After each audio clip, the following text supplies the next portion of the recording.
setiap kami yang hadir pada siang hari ini. Kau mengurapi Tuhan, Pastor Ru dan juga Mrs. Jin Tuhan yang akan menyampaikan firman dan kesaksian di tempat ini. Kami percaya Tuhan setiap kami yang hadir pada hari ini dipulihkan, diberkati dan disembuhkan Tuhan saat kami menerima firman-Mu itu Tuhan. Terima kasih Tuhan, kami siap untuk Engkau berbicara, yang siap mendengar firman dan kesaksian sama-sama katakan. Silakan duduk, diskusi. Shalom. Friends, brother and sister in Christ. How are you? Bagaimana kabar saudara-saudariku terkasih dalam Kristus? My name is Jane Lee from Singapore. I'm back here again, the third time, here to testify for God. Nah, jadi nama saya Jin, dia dari Singapura dan dia kembali ke tempat ini itu ketiga kalinya untuk bertemu dengan Bapak Ibu dan Peter. Dia sangat sukacita dia bilang ada di sini. I want to speak about how God answered my prayer in a very special way. I hope it will bless you. Dan saya mau bersaksi tentang bagaimana Tuhan itu memberkati hidup saya dengan cara yang spesial dan pastinya dia berharap supaya Bapak Ibu semua diberkati. Amin. It is about this old auntie who had passed away many years back. We used to pay visit to this late old auntie on every Chinese New Year. This late old auntie family is a Taoism and house a huge shelf full of their gods and ancestors' tablet. Despite different religions' belief, we remain close. Jadi ini ceritanya tentang tante-tante yang sudah tua yang meninggal beberapa tahun yang lalu, dan biasa mereka ini, Ibu Jin ini mengunjungi tante tua ini untuk setiap tahun baru Imlek untuk bertemu dengan tante tua ini ya. Dan tante tua ini masih penganut Taoisme. Taoisme itu ya kayak Buddha Konghucu gitu ya alirannya. Dan dia itu memiliki rak yang besar dan sembahyang nenek moyang, apa itu leluhur ya. Jadi ada foto-foto yang sudah meninggal dipasang di situ, foto leluhur. Tapi meskipun kepercayaan mereka itu berbeda, mereka berdua ini ada dekat gitu, hubungan dekat dengan tante tua ini. But this old auntie became weak and sick because of old age. I remember my hubby Yuha visit her once in her sick. I knew God want me to pray for her. I pray over her, telling Jesus, my God, will heal her. I did also pray healing over her the last visit at the hospital, but she never make it. Sadly, later she passed away. Ya, tapi tante tua ini kemudian menjadi lemah dan sakit tua atau karena usianya sudah tua. Dan terus Ibu Jin dan suaminya Bapak Yeho ini terus mengunjungi dan bahkan berdoa untuk menyembuhkan tante yang tua ini, dan bahkan memperkenalkan Yesus. Yesus itu adalah satu-satunya sebagai penyembuh. Tapi tetap saat dia didoakan, saat dia minta untuk terima Yesus, ini belum mau terima Yesus dan akhirnya meninggal dunia. I was disappointed knowing her death. Inside me asking God, I have obeyed and do what you told me, but how come end up she did not know you still? I told God, her family may not know you, as we might stop visiting them after her death, and felt there was no way to reach out to them. Ya, jadi pada saat kunjungan terakhirnya di rumah sakit ini mereka kan terus berdoa memperkenalkan Yesus, tetap tidak mau terima Yesus sampai akhirnya meninggal, dan ada kekecewaan di dalam diri Ibu Jin ya, sehingga dia tuh sampai tanya kepada Tuhan, Tuhan kenapa? Aku ini sudah menuruti Engkau, aku ini sudah melakukan apa yang Kau kehendaki, tapi kenapa kok tetap ini si tante ini tidak mau terima Yesus, tidak mau mengenal Yesus? Nah, tapi dia berkata bahwa Tuhan, mungkin bahwa keluarganya mungkin tidak mengenalmu, karena kami akhirnya apa? Karena Ibu Jin merasa ya sudah, kami akan berhentikan. Kalau ini sudah meninggal, berarti kami akan berhenti, tidak pernah lagi mengunjungi keluarga mereka, dan berarti keluarga mereka tidak ada kesempatan untuk mengenal Yesus. Dia katakan pada Tuhan. But God is a good God and has a greater plan. He don't operate the way we human think. 3 years later, God used my mother-in-law, a Buddhist, to remind me about this late old auntie and her family. Tapi Tuhan itu adalah Tuhan yang baik, amin. Bahwa pemikirannya Tuhan lebih besar dari pemikiran kita. Apa yang kita pikirkan belum tentu sama dengan pikiran Tuhan. Dan akhirnya dalam 3 tahun kemudian Tuhan itu membawa ibu mertuanya Ibu Jane yang seorang agama Buddha untuk mengingatkan Ibu Jane tentang tante tua ini dan keluarganya. My mother-in-law told me this late old auntie elder son had a big failure in his business and suffered bad depression. Dan ibu mertua saya tuh mengatakan bahwa ada putra sulung daripada tante yang tua ini mengalami kegagalan di dalam bisnisnya sehingga benar-benar saat ini sedang dalam depresi yang berat. One day as he was sitting alone on the MRT train, he saw a lady reading the Bible. He approached her and asked what she was reading. Praise God.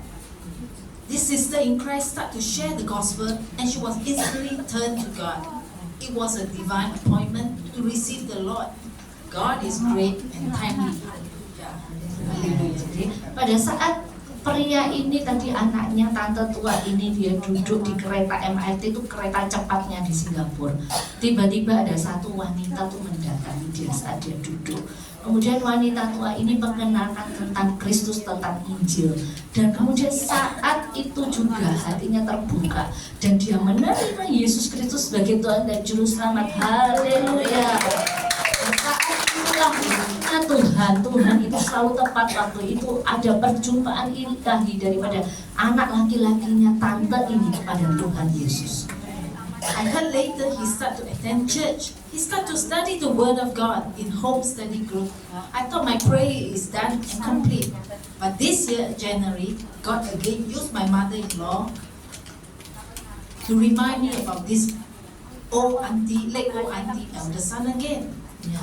Kemudian saya mendengar bahwa putranya ini tadi itu juga sudah datang ke gereja. Terus belajar firman Tuhan juga dalam kelompok belajar kayak cell group gitu ya. Dan saya pikir berarti doa saya udah dijawab, tugas saya udah selesai. Ibu Jane berpikirnya begitu. Tapi enggak, di Januari tahun ini Tuhan itu memakai ibu mertua saya untuk mengingatkan saya kembali kepada putra sulung tadi, tante tua ini. My mother-in-law wanted me to visit his new home which they just shifted. I actually told her we were busy. Amazingly, God sent another non-Christian cousin for us to go. He told us to visit his new house because they will have Christian house blessing and singing from church friends.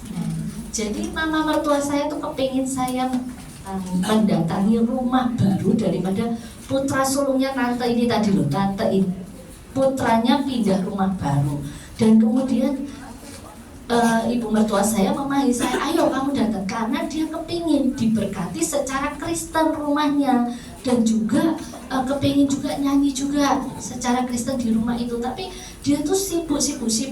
Tapi hebatnya Tuhan mengirim lagi sepupunya daripada Ibu Jane yang bukan orang Kristen untuk mengajak, ayo ikut ke rumah baru ini, ikut kamu berdoa, doakan, berkati rumah itu dengan cara Kristen. Dan kemudian ayo ajak menyanyi juga bersama dengan teman-teman gereja. Ya sudah, akhirnya dia datang.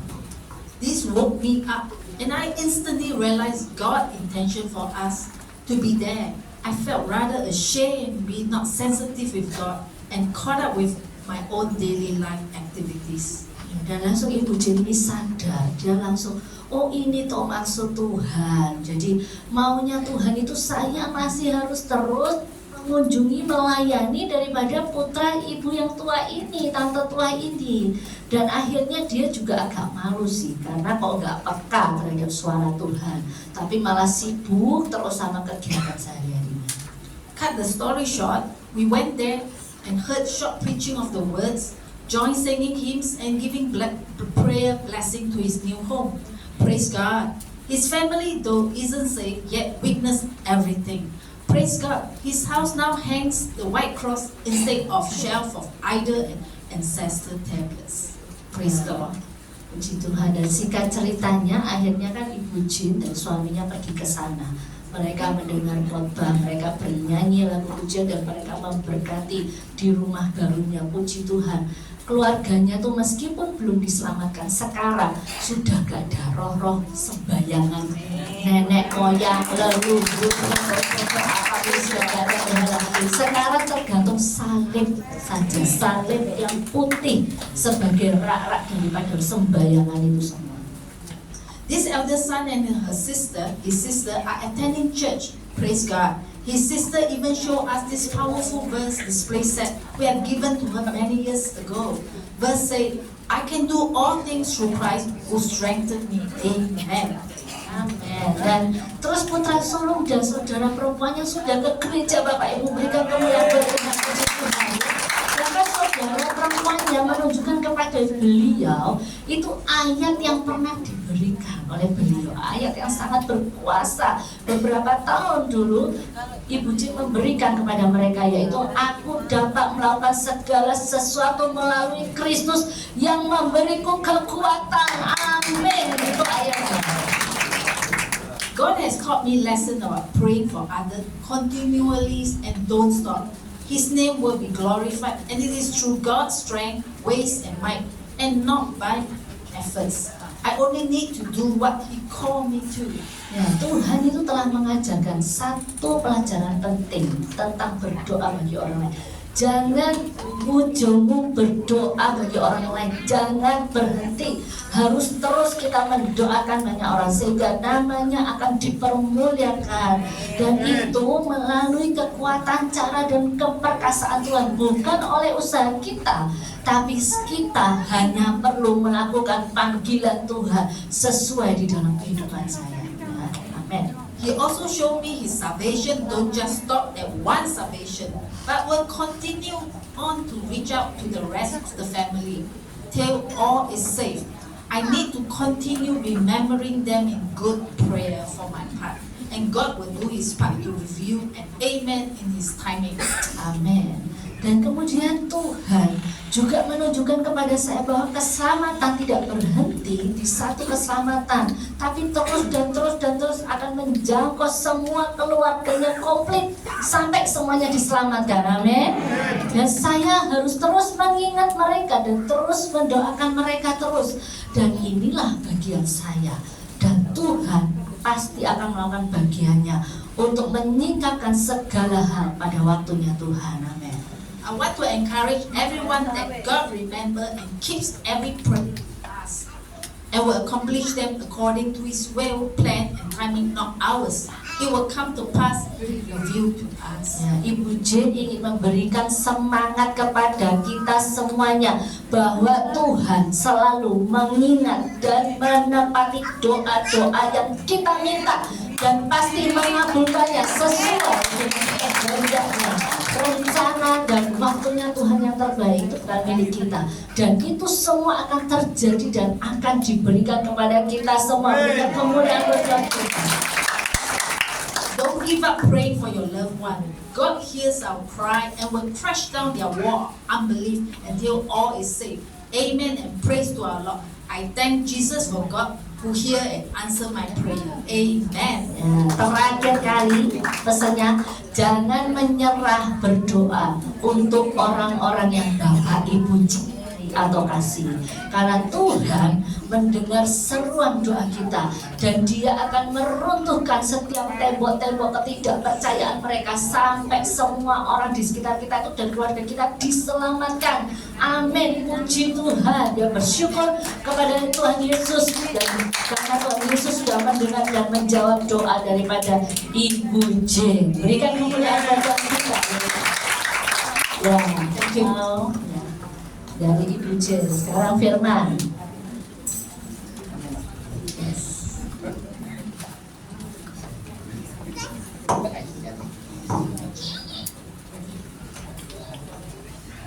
Selamat siang. Siap. My name is Ruth. Jadi nama saya adalah Ibu Ruth. Sorry, last year I didn't come to Pelangi Kasih Sorry, tahun kemarin saya nggak datang ke Pelangi Kasih because I was busy getting promoted. karena saya sangat sibuk. Saya mendapatkan promosi. My daughter got married last year, Ya, anak perempuanku tuh nikah tahun lalu. so I got promoted to mother-in-law. Sekarang saya dipromosikan Tuhan. Sekarang panggilan saya jadi mama mertua. So now I got license to be a grandmother. Ya, sekarang saya punya izin untuk jadi oma, Yeah, mak, but not yet. tapi belum. Yes, praying. Berdoa ya, doa. So today I was praying what to share with you. Ya, jadi hari ini saya tuh sampai berdoa apa yang harus saya sharingkan untuk Bapak Ibu di tempat ini. Yes, and God says, say how to overcome temptation. Ya, akhirnya saya berdoa dan Tuhan tunjukkan kepada saya, ini loh yang harus disampaikan ke jemaat Pelangi Kasih, yaitu cara mengatasi godaan. Yes, you know in life we have a lot of temptation. Kau tahu ya, dalam hidup kita banyak banget godaannya ya. You know my Singapore friends say Surabaya food a lot fried and sweet. Ya, jadi teman-teman saya orang Singapura mengatakan di Surabaya makanannya itu banyak gorengan sama manis-manis. Yeah, goreng. yes, goreng. And so we are often tempted by delicious food, but maybe not healthy for us. Jadi kita tuh tergoda dengan makanan yang enak-enak tapi gak sehat. Yeah, we are tempted by some of us with gambling. Ya, kau tahu kita juga tergoda, beberapa dari kita suka judi. Some of us are tempted by the phone, your mobile phone got games. Ya, dan juga godaannya apa? Mau itu loh handphone main game terus dalam handphone itu godaannya. And sometimes we see a handsome man or pretty girl, we get tempted. Dan juga kadang-kadang juga lihat cowok ganteng, cewek ayu, kecakep, tertarik. So today we're going to read from the Bible, how do we overcome temptation? Dan kita mau lihat di Alkitab ya, gimana caranya kita bisa mengatasi godaan. Yes, I'm going to ask Irene to read from James chapter 1 verse 13 to 18. If you have your Bible, open your Yakobus 1 Bible and ayat read 13 with us. sampai 18, saya buka Alkitabnya, kita buka. Kita mau baca. 1, 2, 3 kita baca bersama-sama. Apabila seorang dicobai, janganlah ia berkata pencobaan ini datang dari Allah, sebab Allah tidak dapat dicobai oleh yang jahat, dan ia sendiri tidak mencobai siapapun. Tetapi tiap-tiap orang dicobai oleh keinginannya sendiri, karena ia diseret dan dipikat olehnya. Dan apabila keinginan itu telah dibuahi, ia melahirkan dosa. Dan apabila dosa itu sudah matang, ia melahirkan maut. Saudara-saudara yang kukasihi, janganlah sesat. Setiap pemberian yang baik dan setiap anugerah yang sempurna datangnya dari atas, diturunkan dari Bapa segala terang. Padanya tidak ada perubahan atau bayangan karena pertukaran. Atas kehendaknya sendiri ia telah menjadikan kita oleh firman kebenaran, supaya kita pada tingkat yang tertentu menjadi anak sulung di antara semua ciptaannya. Amen. Amen. Slides got problem? Okay, never mind, we go on. So, what is the difference between testing and temptation? Ya, jadi ditanya loh di sini, apa perbedaannya antara ujian dan godaan? You know, if you know your Greek word, actually the word testing and temptation come from the same root word.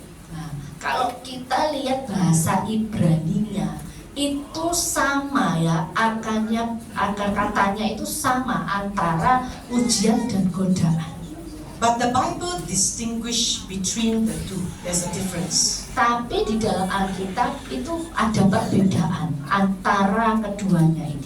If you see the slide, Ya, God kita lihat slide. tests us to bring the best in us to make us grow. Ya, kalau dilihat di slide ya, Tuhan menguji kita untuk mengeluarkan yang terbaik dalam diri kita yang membuat kita bertumbuh. So God doesn't tempt us, He tests us. Jadi Tuhan gak pernah loh ya menggoda kita, tapi Dia selalu menguji kita. In fact, that is what just now Irene read in James chapter 1. God does not tempt us. Ya, itulah makanya kenapa dikatakan saya membaca tadi Yakobus 1 ayat 13 sampai 18. Karena apa? Tuhan tidak pernah memberikan kita godaan. And then you ask Sister Ruth, who tests us? Who tempts us? Ya, dan terus Bapak Ibu tanya, dan terus sopo sing goda kita ini Ibu Ruth? Nah, Yeah, actually is Satan who tempts us to bring out the worst in us, and he makes us sin. Jadi sebenarnya itu setan yang menggoda kita untuk mengeluarkan hal terburuk dalam diri kita sehingga membuat kita tuh berdosa. Ayo yang tidur Yes. katakan sebelahnya. God never tempts us because it's not his desire to see us sin.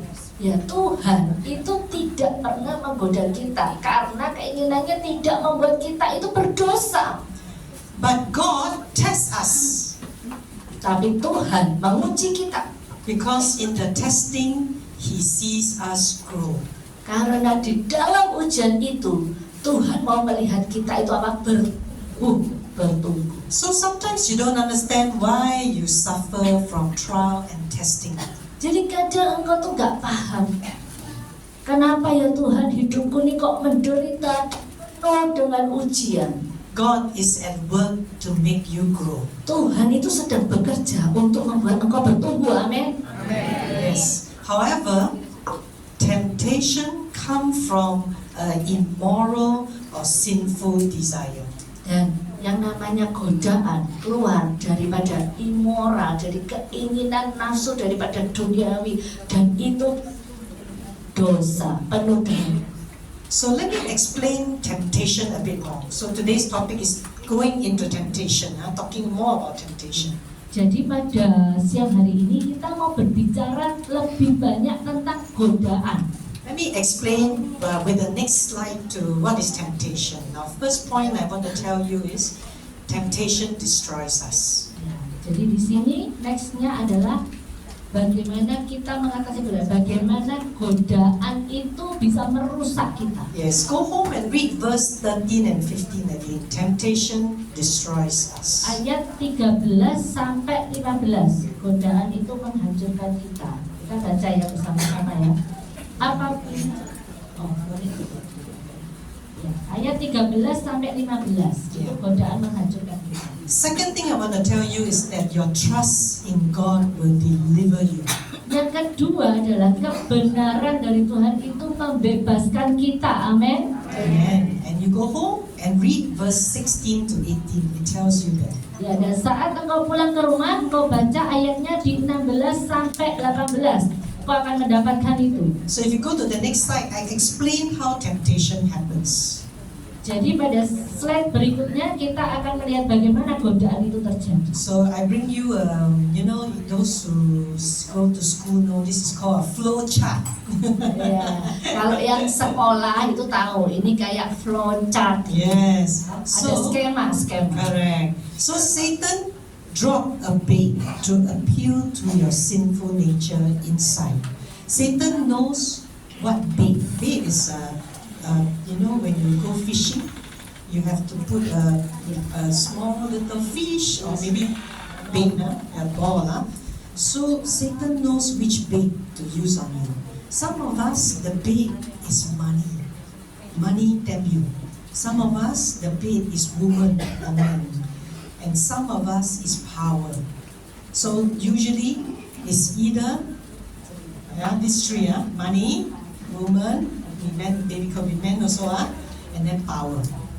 Ya, jadi ada kail ya. Iblis itu sukanya memberikan kail untuk menggoda, untuk menggoda kita. Dia selalu kasih kail. Contohnya kalian kalau mau mancing, itu kan ada umpannya toh. Dan selalu iblis itu pakai umpan untuk menggoda kita, yaitu apa? Uang, kemudian pria atau wanita, dan yang ketiga apa umpannya? Kekuasaan. So it always starts from desire. Jadi yang pertama itu selalu ada hawa nafsu. Then the next phase you will go into is deception.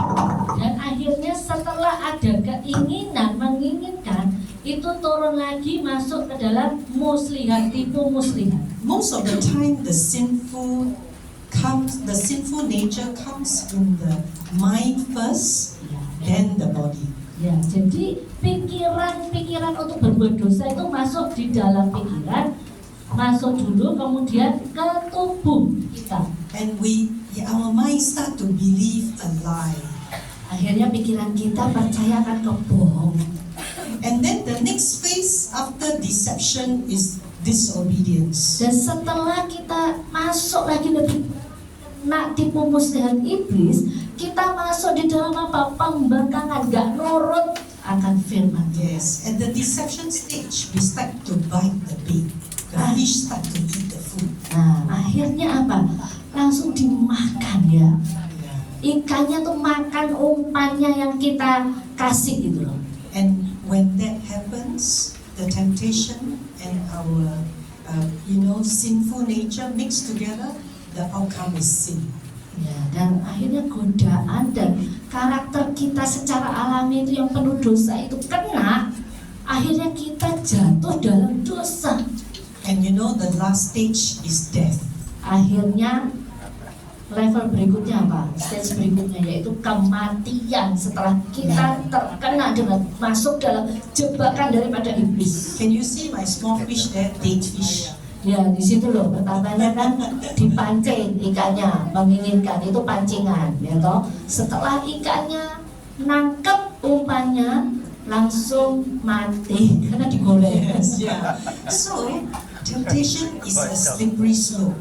You just keep sliding down. Ya, jadi yang namanya godaan itu benar-benar sangat menghancurkan kita karena pelan-pelan semakin dalam tidak terasa akhirnya menimbulkan kematian dalam hidup kita. Yes, so be careful. Jadi hati-hati, ya, hati-hati. My second point to you is there is hope. Ya, tapi poin yang kedua adalah ada harapan. Yes, if you put your hope in God, the trust will deliver you from temptation. Benar-benar kalau engkau penuh harapan penuh kepada Tuhan, Dia yang akan membebaskan engkau dari setiap godaan apapun yang kau alami. Yes. But very often we cannot wait for God. Ya, tapi seringkali kita nggak pernah mau nunggu Tuhan. We want to do things ourselves. Kita mau melakukan apa yang menurut keinginan kita sendiri. I give you the example of Abraham and Sarah in the Bible. Contohnya adalah Abraham dan Sarah di dalam Alkitab. In Bible in Genesis chapter 16, Kalau engkau lihat di dalam Kejadian 16, Abraham and Sarah are getting old. Abraham dan Sarah itu makin tua. And God promised Abraham that he will have many descendants. Dan kemudian Tuhan itu berjanji kepada Abraham, engkau akan memperoleh banyak keturunan. But wait and wait, no children. Tapi terus menunggu, gak ada anak. So what did Abraham and Sarah do? Terus apa yang dilakukan Abraham dan Sarah? Ayo. Actually, it was Sarah's idea. Ya, kayaknya itu idenya Sarah sih. She recommended Abraham sleep with her maid called Hagar. Ya, jadi Sarah merekomendasikan, ayo tidur sama pembantuku namanya Hagar. True enough, Hagar became pregnant and gave birth to Ishmael. Dan akhirnya Hagar hamil dan melahirkan anak namanya Ismail. If only Abraham and Sarah wait another 14 years. Kalau Abraham dan Sarah itu menunggu lebih lagi 14 tahun, Because God gave them Isaac in their old years. karena akhirnya di waktu masa tua mereka Tuhan memberikan kepada Abraham Ishak. Like Abraham and Sarah, we can't wait for God. Tapi Abraham dan Sarah gak bisa menunggu Tuhan. We often in our own hands. Dan akhirnya kita seringkali ngambil keputusan dengan keputusan tangan kita sendiri. So my question to you, my dear brothers and sisters, Jadi pertanyaanku saudara-saudariku terkasih, who do you trust? siapa yang kau percayai? You trust God? Kau percaya Tuhan? You trust Satan? Apa kau percaya setan? Or you trust yourself? Atau kau percaya dirimu sendiri? My suggestion, trust God. Ya, saran saya kamu harus percaya Tuhan. Now, verse 17 in the Bible, James chapter 1 verse 17. Irene, can you read Ya, again? jadi sekarang ayat ke-17 ya, tadi yang Yakobus ayat 17.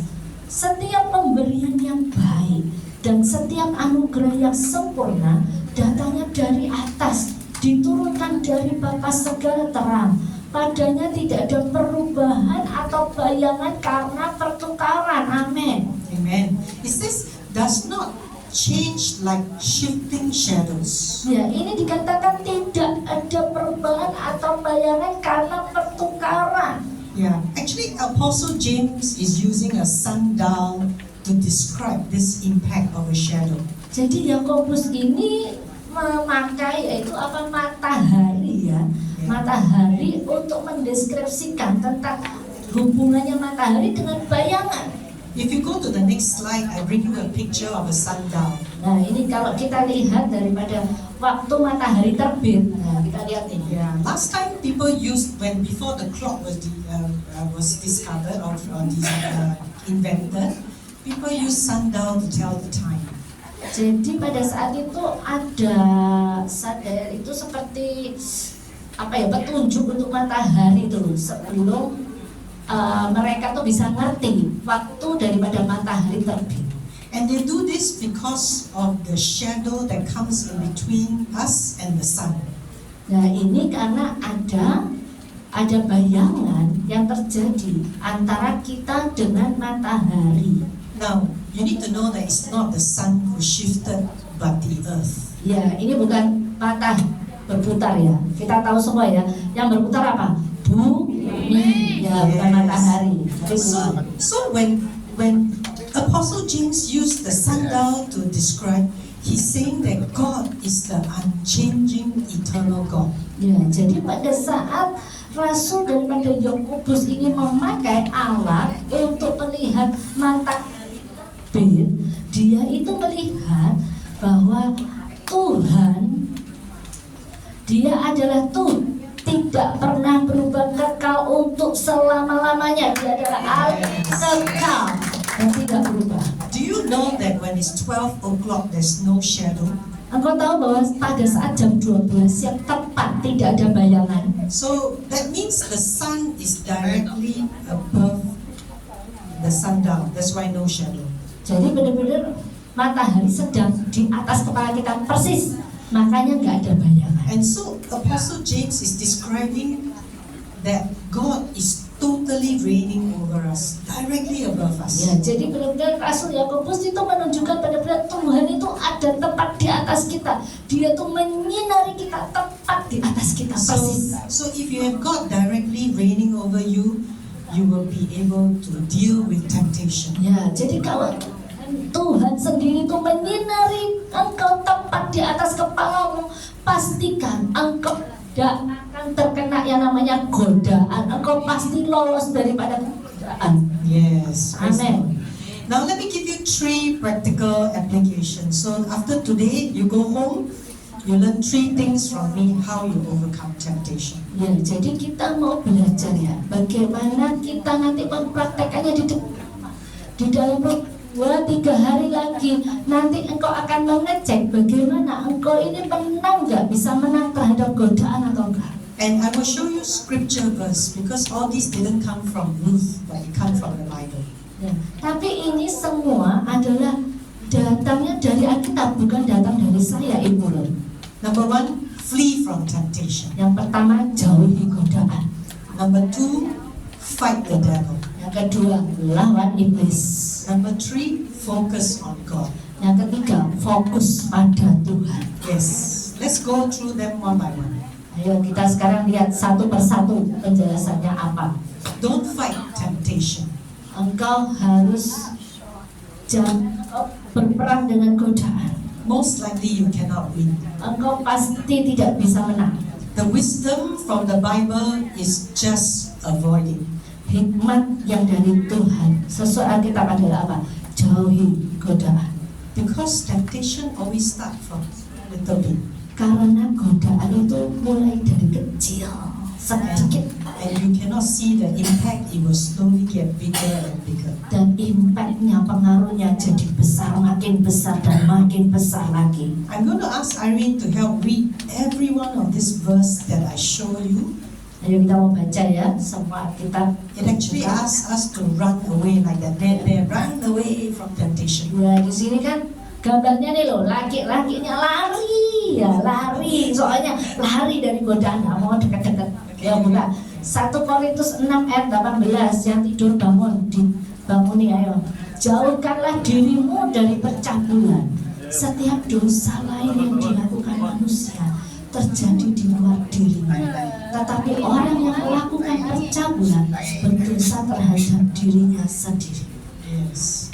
Let's read the second verse. Nah, sekarang kita lihat lagi 1 Korintus 10 ayat 14. Karena itu saudara-saudaraku yang kekasih, jauhilah menyembah berhala.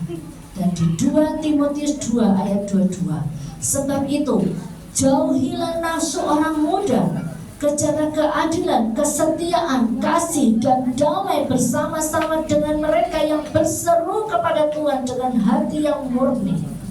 So, it's so clear in the Bible, ask us to run away from temptation. Jadi sangat-sangat jelas di dalam Alkitab ya, kita harus lari daripada godaan itu. So, let me go to the next slide to suggest to you how you run away. Nah, sekarang ini ada sarannya gimana kau bisa lari dari godaan. If you have a problem with gambling, don't enter a casino. Kalau Anda punya masalah dengan perjudian, jangan coba-coba masuk ke kasino. Yes. Ya. If you have a problem with gluttony, don't go for a buffet. Kalau engkau tuh punya masalah sama rakus, istilahnya bahasa Inggrisnya gratis. Okay? Jangan pergi ke makan yang prasmanan. Yeah. If you have a problem with alcoholism, don't even drink. Not even if they tell you it's for your good health. Jangan kalau engkau punya masalah dengan alkohol, suka mabuk, gampang mabuk, jangan minum minuman alkohol. Meskipun ada yang katakan alkohol ini loh cobaan minuman demi kesehatan, jangan coba-coba mabuk.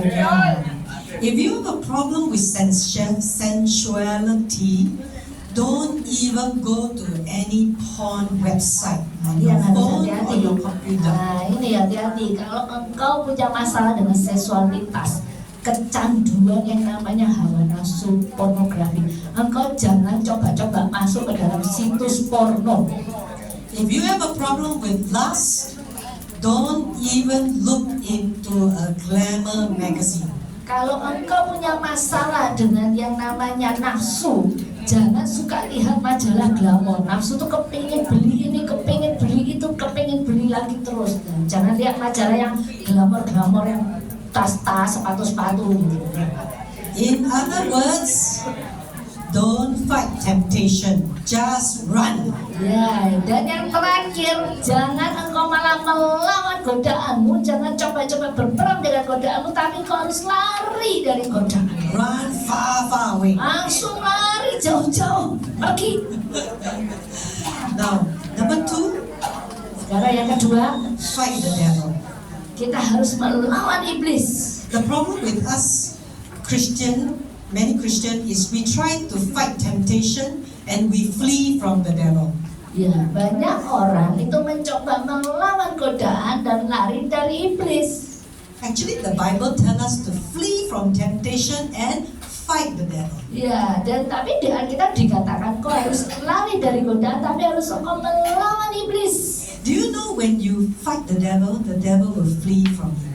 Engkau tahu bahwa saat engkau melawan iblis, iblis itu akan lari daripadamu. You call the name of Jesus. Engkau tidak panggil saja nama Yesus, serukan nama You Yesus. claim the blood of Jesus. Dan engkau klaim yang namanya darah Yesus. Devil very scared of Jesus, power and blood. Ya, iblis itu sangat-sangat takut dengan yang namanya kuasa daripada darah Yesus, itu sangat-sangat takut. Only by the power of God you can overcome temptation. Hanya dengan kuasa Tuhan engkau bisa lari dari godaan. Amen. Yes, amen. Amen. Let's go on to read James chapter 4 verse 7, Irene. Nah, sekarang kita buka di Yakobus 4 ayat 7, saya akan baca, dan Efesus 6 ayat 13. Karena itu tunduklah kepada Allah dan lawanlah iblis, maka ia akan lari daripadamu. Sebab itu ambillah seluruh perlengkapan senjata Allah, supaya kamu dapat mengadakan perlawanan pada hari yang jahat itu dan tetap berdiri sesudah kamu menyelesaikan segala sesuatu. Amin. Amen. So if you allow Christ to take over your life Kalau engkau mengizinkan Kristus ambil alih hidupmu and you fight Satan, dan engkau melawan iblis, Satan will flee. langsung iblis lari. Amen? Amin. Amin. Yes. My last point, Poinku yang terakhir, focus on God. fokus kepada Tuhan.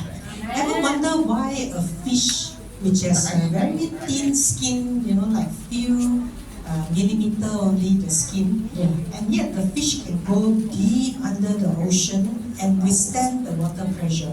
Ya, engkau tahu nggak? Ini di Alkisah ya. Ini seperti ikan. Ikan itu kan kulitnya tipis toh, benar ya? Tapi ikan itu bisa masuk ke laut sampai ke kedalaman air laut, bahkan menghadapi tekanan arus air yang kuat itu ikan itu kok bisa bertahan. Ikan kok bisa bertahan.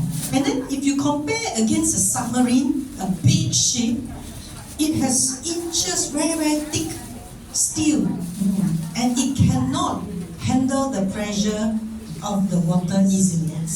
Dan kita lihat kapal selam dengan baja yang tebal ya, itu tebal banget kapal selam dari besi baja. Tapi pada saat menyelam ke dalam air laut, itu kapal itu tidak bisa menahan kekuatan air, tekanan air yang begitu kuat. I have found the answer is actually quite simple. The fish has equal and opposite pressure both inside and outside.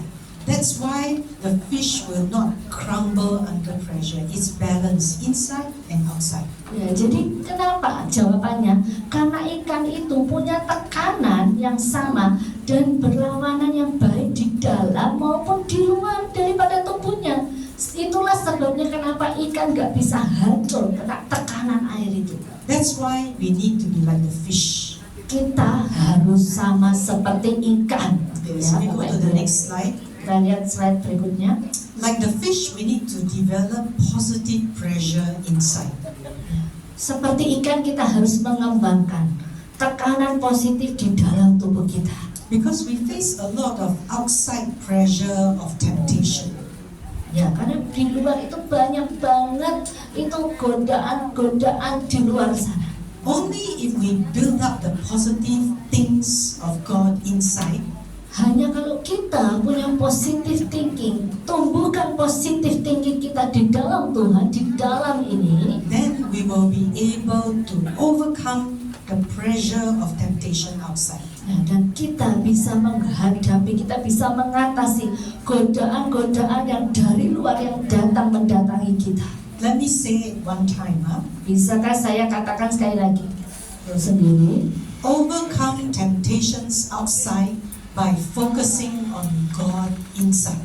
Ya, jadi atasi godaan di luar dengan fokus kepada Tuhan di dalam hidup kita.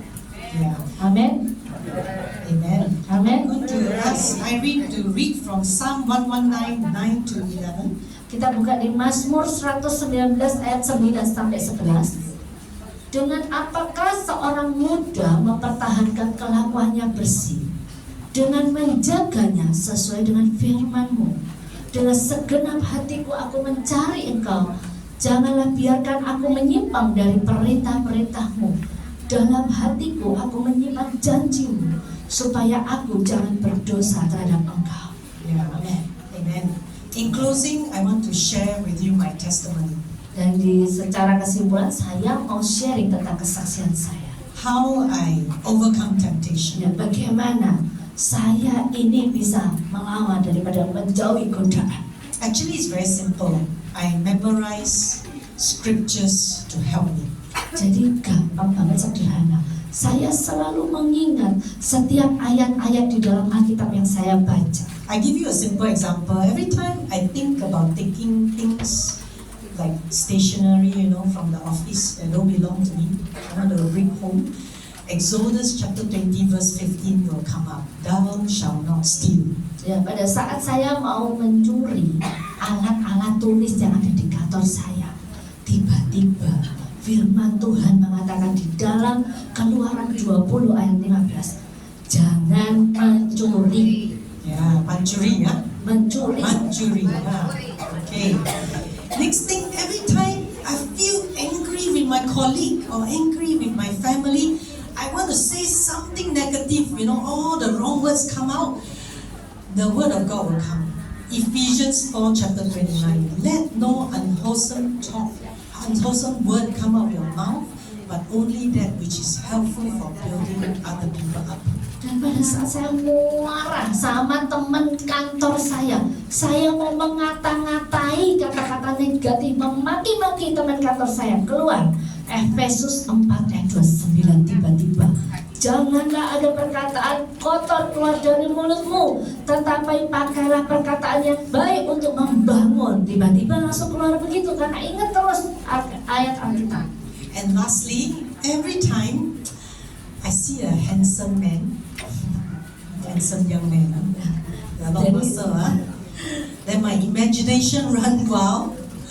Then 2 Timothy 2:22, just now Irene read, flee also youthful lust. Nah, jadi setiap kali tiba-tiba ada cowok ganteng, si muda lewat, langsung pikiran liar, ya, atau cewek cantik lewat, langsung pikirannya macam-macam. Itu Ibu Ruth langsung keluar 2 Timotius 2 ayat 22. Jauhilah nafsu orang muda. Nah, sering kayak itu. Now I close, but I just repeat the 3 points to remind you again. Yeah. And Irene, can you make them say 1, 2, 3 or say all the? Oh ya, oke. Ya, jadi yang terakhir, ayo kita mau baca bersama-sama angka 1, 2, dan 3. Bagaimana kita mengatasi godaan dan kita bisa menang atas godaan. Yang pertama, sama-sama 2, 3. Jauhi godaan. Kedua, lawan iblis. Ketiga, fokus pada Tuhan. Amin. Menang semua loh ya atas godaan. Let me pray for you. Let's go to God in prayer. Ya, mari kita berdoa kepada Tuhan. Hallelujah. Dear God, Ya Tuhan, we thank you for this time kami berterima kasih buat waktu ini. that we can discuss a difficult topic on temptation. Kami boleh berdiskusi tentang topik yang lumayan sulit, yaitu tentang godaan. You know my brothers and sisters here. Engkau tahu saudara-saudariku terkasih yang ada di tempat ini. The temptation they are experiencing in their life. Godaan yang banyak dialami oleh mereka di dalam hidupnya. Today, Lord, Hari ini Tuhan, I pray for them aku berdoa bagi mereka to flee from this temptation, untuk mereka lari dari godaan. to run in the opposite direction. Ya, dengan lari kepada direction yang sebaliknya. And God, help them to fight the devil. Dan Tuhan, Engkau bantu mereka untuk mereka boleh melawan iblis. Satan, Setan, we ask you to leave my brother and sister's life. Setan, kami perkatakan kau harus meninggalkan saudara-saudariku terkasih di tempat ini. That the temptation will not hold them back.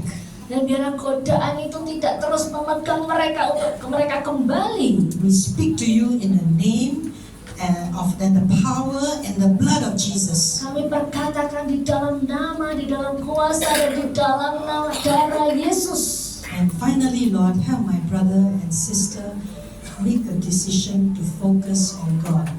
Dan terakhir Tuhan, kami minta untuk saudara-saudariku terkasih boleh fokus kepada Tuhan. To go back and read the Word of God. Mereka boleh pulang dan mereka boleh membaca kembali firman Tuhan. Whenever temptation come, remind them of your scripture.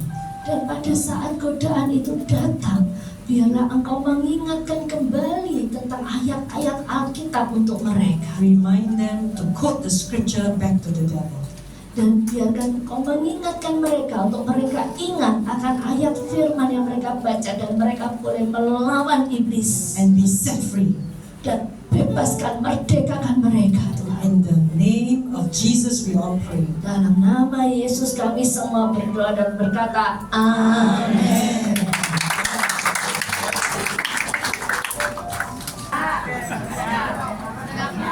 Sendiri juga ya. Siang hari ini saya berterima kasih